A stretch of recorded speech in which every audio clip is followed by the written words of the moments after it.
શુભ પ્રભાત, નમસ્કાર મારા વહાલા વિદ્યાર્થી મિત્રો, કેમ છો બધા? મજામાં ને? હું અનિતા ચૌહાણ, તમારા ગુજરાતી વિષયના શિક્ષક છું.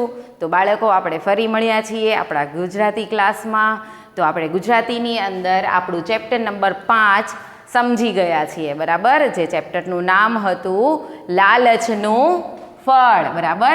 तो हम लोग चैप्टर नंबर 5 समझ गए हैं, है ना? और वो चैप्टर का नाम क्या था? लालचનું फल. આજે આપણે મળ્યા છીએ એનો સ્વાધ્યાય સમજવા માટે. તો તમે બધા તૈયાર છો ને સ્વાધ્યાય સમજવા માટે? તો ચાલો આપણે સ્વાધ્યાય સમજીએ.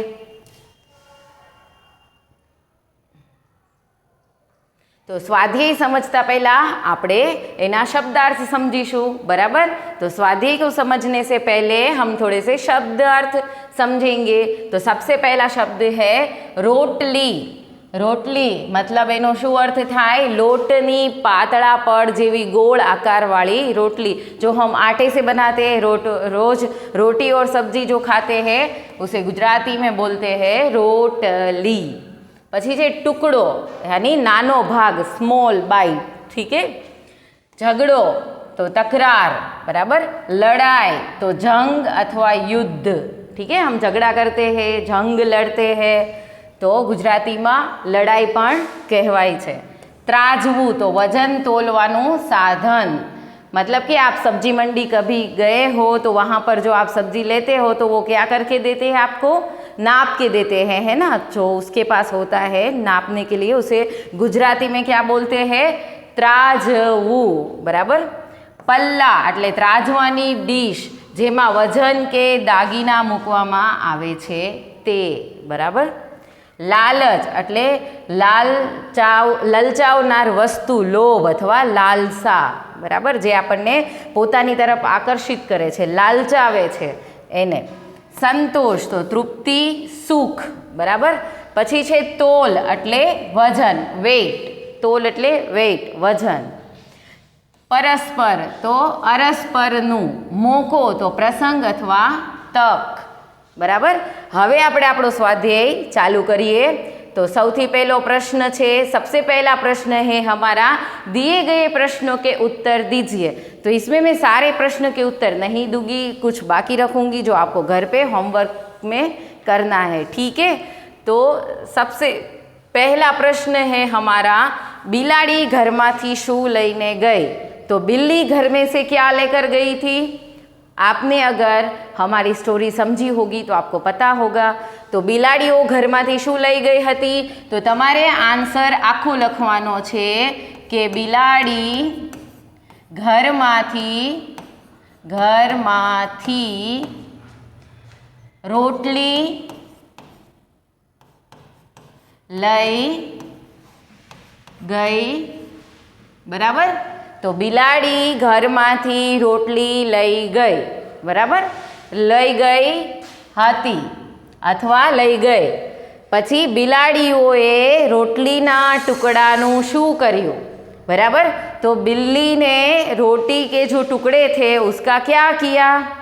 क्या किया आपको पता है? उसने रोटी के टुकड़े का जो बंदर था उसके पास ले गए और दोनों को एक जैसा हिस्सा मिले, इसीलिए वो बंदर के पास ले गए थे, है ना? बे भाग कर्या अने બંને એમાંથી ઝઘડવા પણ મળ્યા હતા કે મોટો ભાગ મને જોઈએ છે અને કોઈને પણ નાનો ભાગ જોતો નહોતો. પછી ત્રીજો પ્રશ્ન છે, બિલાડીઓને રોટલી કોણે વહેંચી આપી? तो बिल्ली को जो रोटी के 2 हिस्से थे वो किसने बांट के दिए थे? बंदर ने, ठीक है. वांदराए शू कर्यु? बंदर ने क्या किया? तो आपको इसका आंसर अपने आप लिखना है. टेक्स्ट बुक्स में भी आप लिख सकते हो, ठीक है. आ पाठ में शू बोध मळे छे? तो हम लिख सकते हैं कि इस पाठ में से हमें ये बोध मिलता है कि हमें कभी लालच करनी चाहिए नहीं, ठीक है. आपणे क्यारे लालच करवी जोईए नहीं तो बिलाड़ीओ जेवी आपणी हालत थाय. पछीनो प्रश्न छे, नीचेनामांथी साचा विधान सामे साचानी निशानी अने खोटा विधान सामे खोटानी निशानी करो.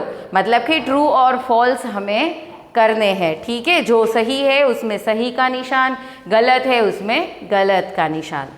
एक घर में बे वांदरा घुसी गया, तो घर में क्या बंदर घुसे थे के बिल्ली, वांदरा के बिलाड़ी? वांदरा तो नહોતા ઘૂસ્યા ને, એટલે આ કેવું આવશે? ખોટું, બરાબર। પછી છે બિલાડીઓએ રોટલીના 2 ટુકડા કર્યા, तो आ साचू है कि खोटू? बिल्ली ने ही किए थे ना 2 टुकड़े। हाँ, तो ये क्या आएगा हमारा?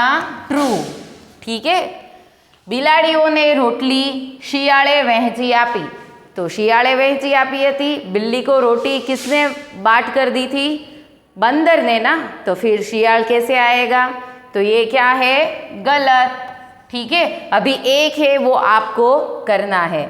अब है फिल इन द ब्लैंक्स, खाली जग्या पूरो, ठीक।